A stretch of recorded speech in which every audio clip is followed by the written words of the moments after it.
Fellas, you know Degree Cool Rush deodorant, right? Well, last year they changed the formula, and guys were mad about it. One dude even started a petition. So guess what? Degree heard us, admitted they messed up, and brought the original Cool Rush scent back exactly how it was. And it's in Walmart, Target, and other stores now for under $4. So grab some and remember why its cool, crisp, and fresh scent made it the #1 men's antiperspirant for the last decade. Degree Cool Rush is back, and it smells like victory for all of us.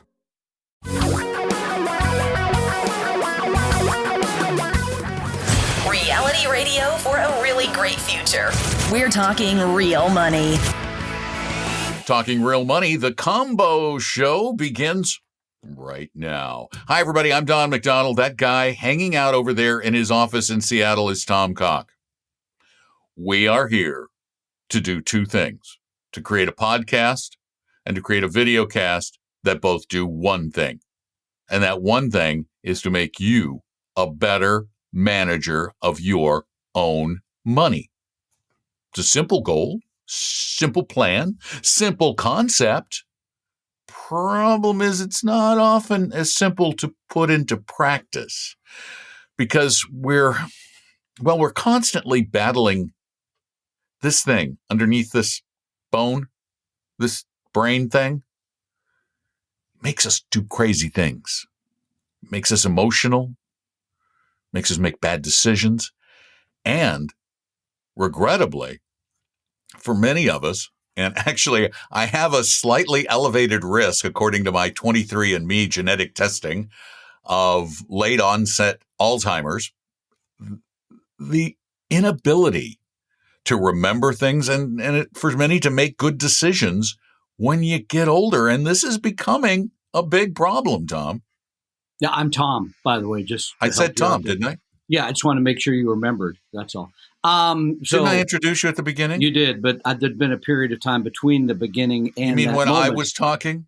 Yeah, and I just want to make sure. I'll just keep gently mentioning that I'm Tom. I'm going to let you talk now. Okay. So it is your turn. This is a growing problem because, we're getting older.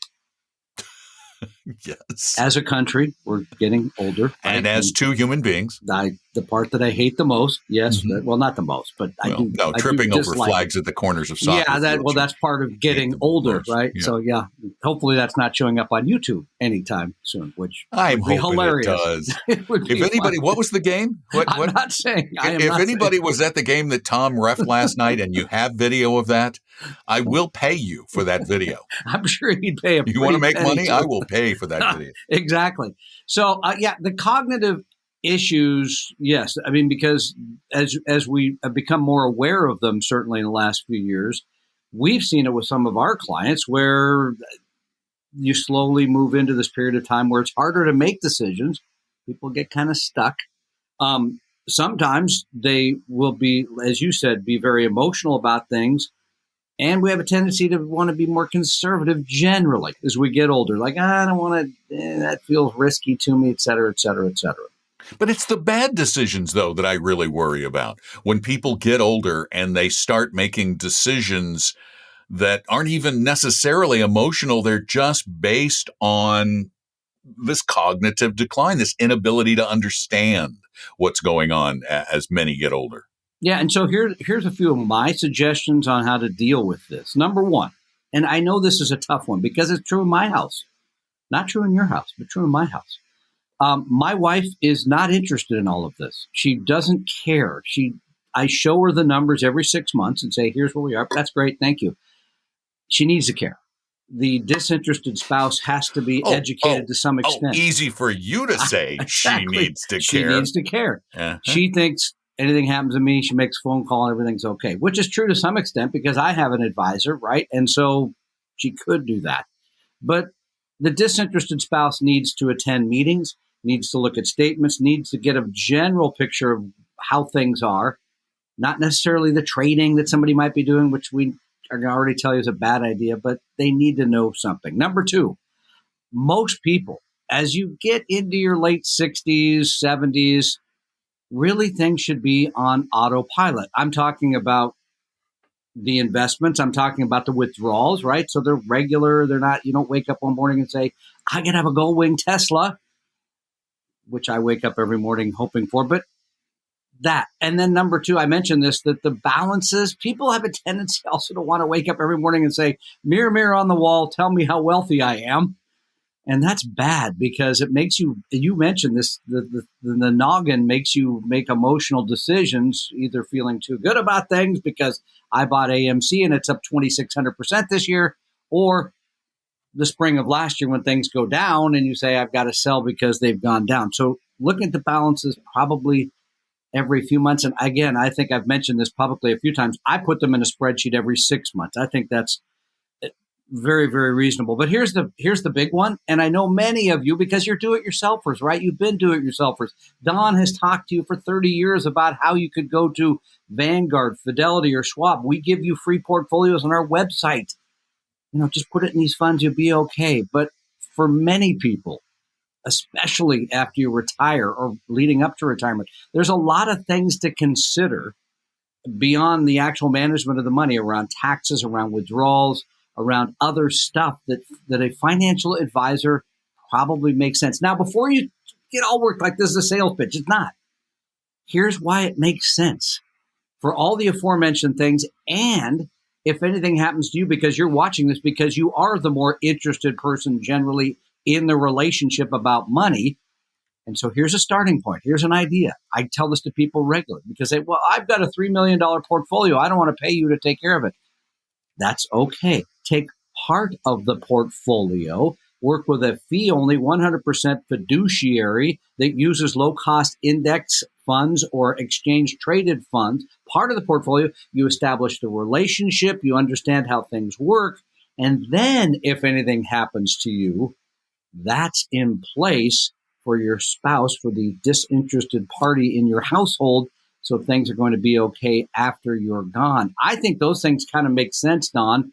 And especially, by the way, the complexity to retire and to create income and Social Security and pensions, all of that generally requires a professional who can do this better than you. And I'm speaking to you in the audience, not you, Don, because Don trades stocks like nobody's business every day and is a killer. So, hi, I'm Don McDonald. In case you'd forgotten during that long diatribe. That was a bit of a diatribe, but there you go. And by the way, he stole all of my comments. It never fails. All of them, pretty much. Because I think it's really simple. It really is. You got to think about this because it happens to a lot of people. The key, the first step is one, kissing the heck out of your portfolio. In other words, keep it simple, stupid. Get rid of all the complexity as you get older. You shouldn't have had it when you were younger, but I understand why you did, because we're crazy when we're nuts. We're out there on Reddit buying GameStop and AMC. Bitcoin, Dogecoin, stupid stuff. We do stupid stuff when we're young, but as we get older, you don't need that kind of excitement anymore, I hope. And if you simplify the portfolio and you simplify the management thereof, you're going to make it a lot easier should something happen to your mental facilities. And this is one of those times. We talk about when you're younger, and it's easy to build a portfolio of 2 funds at Fidelity or 1 fund at Vanguard and ride through 25, 30 years of your life without doing anything special except rebalancing. But when you get older, that's the time when you need somebody to help. And that somebody has to be very carefully chosen. And I'm not saying we're the only ones, but man, there aren't very many. And there's people out there that will do bad to you too. By the way, I add one more that we didn't mention, and that is as you get older, I think it does make sense to share with other family members in addition to the party with whom you're in a relationship with, but maybe your children, et cetera. Here's what I'm doing and here's why I'm doing it. I think that makes sense in many ways. And here's what my financial picture is, so that they can protect you again if someone tries to do something bad to you, which we do see on a regular basis. And sadly. Once again, Tom being the less cynical of this team, he actually assumes your kids are going to be looking out for your best interest and not saying, touche. I didn't know Dad had several $1 million. Well, I don't know that to be the case in my house. They might be plotting against me right now. Gee. Yeah, cognitive decline. Can't wait. Where's the money? Yeah, give me that power of attorney, Daddy. Yeah, that does happen in It households. does happen. Yes, And again, that again illustrates the need for someone who is independent, who cannot, by law, touch your money, against whom you would have legal recourse. And that's a 100% fiduciary, fee-only investment advice provider who's cheap, preferably, but whatever. So take good care of yourselves, take good care of your brains, and have some plan in place. That's really the key, right? The plan. And be willing to listen to others. Again, because many of you have been do-it-yourselfers for a long period, which we totally respect. We've encouraged it for decades. But for me, it's two parts. It's as you approach retirement, generally you do need some professional help to make sure you're at least get a second opinion, doing everything right.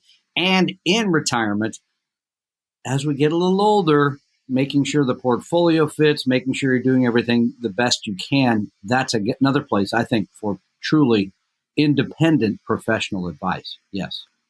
Which brings us back to how you can find that help. You can call us with short questions at 855-935-TALK. You can send questions in or record them at talkingrealmoney.com on the contact form. Or if you need a little more help, you want a second opinion, you've got this hodgepodgey portfolio that you really don't know where all the pieces fit, where they are, nor how they fit together. Go to vestory.com, vestory.com. That's our investment advisory firm. And we will give you free help for free without a sales pitch. Truly. So go to vestory.com, set up an appointment. Pretty easy. And you can also send us questions like this is a written in question. We get lots of those. Vanguard Index Fund versus Fidelity Index Funds, the Smackdown. Hi, Don and Tom. I'm loving your podcast and listen to all of them. Wow, there are a lot of them. There's several hundred. You're always recommending the Vanguard Total International Stock Index Fund. But for comparison, why do you promote this over the Fidelity Total Market Index Fund, FSKAX? Following your overall guidance, I've sold all my individual stocks. Yay. Over the last year and totally invested 100% in FSKAX, primarily because I've always used Fidelity as a brokerage. And boy, am I glad. I'm up tremendously with no lost sleep trying to time and pick the market on my own. I always struggle with finding out all the particular fees involved with these kind of funds, however. So I'm wondering if Vanguard charges less than Fidelity. Is this the reason you're so positive on Vanguard? Thanks. Well, Don went, as some of you know, to high school with John Bogle, who founded Vanguard. So that has something to do with our long-term relationship.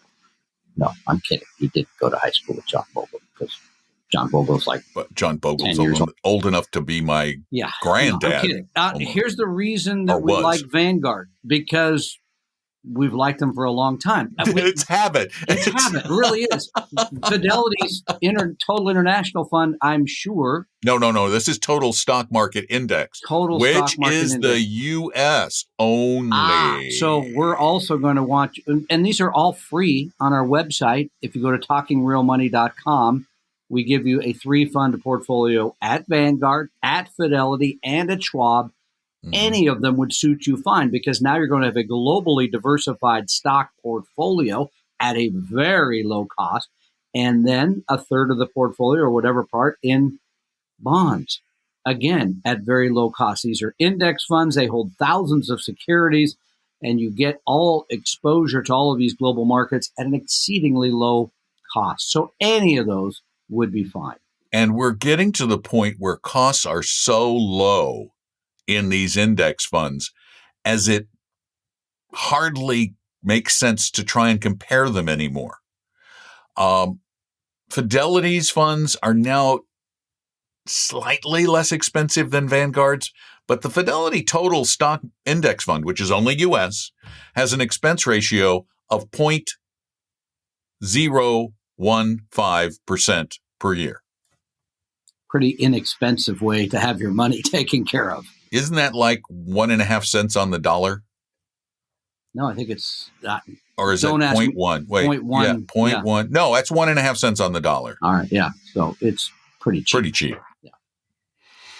So there you have it. Yeah. I think we're done. Again, What? we mentioned Vanguard a lot because we've just mentioned Vanguard a lot. We have three funds for all of those various custodians. They're all very, very good. Honestly, it's 30 plus years of muscle memory.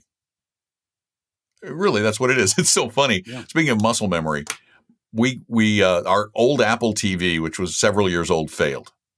So we bought a new Apple TV, about one of the new ones with the new remote control, which has a wheel on the top instead of the trackpad.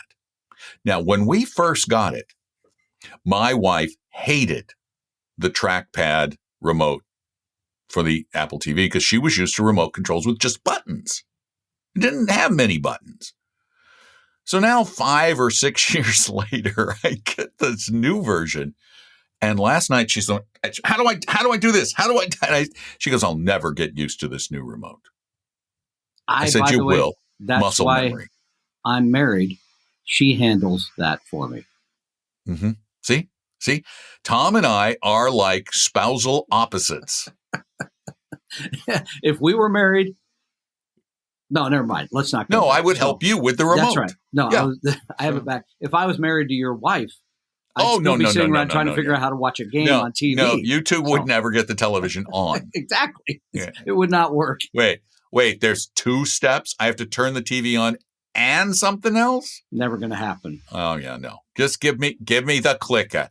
Honey, where's the clicker? Exactly. Oh. What if I go to static on the video? That would actually be pretty funny.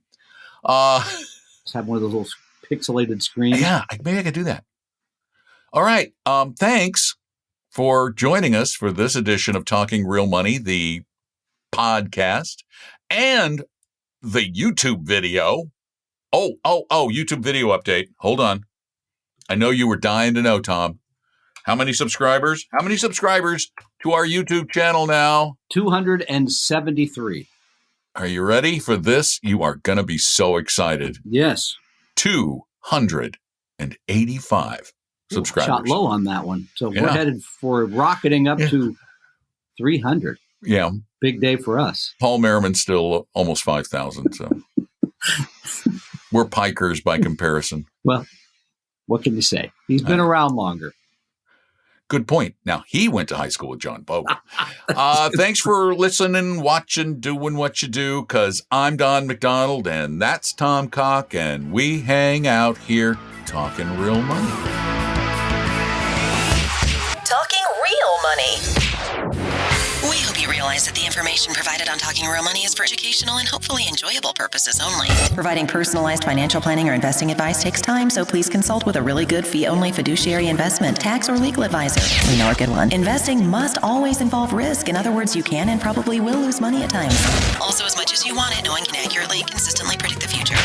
So past performance doesn't tell you a darn thing about what the future will bring. Unlike many other programs that say something similar, Talking Real Money is not trying to get you to buy or sell any financial products or securities. Instead, the program is provided as a public service by Vestry, a fee-only registered investment advisor. Thanks for listening, and please visit TalkingRealMoney.com for more information and disclosures. That's a wrap.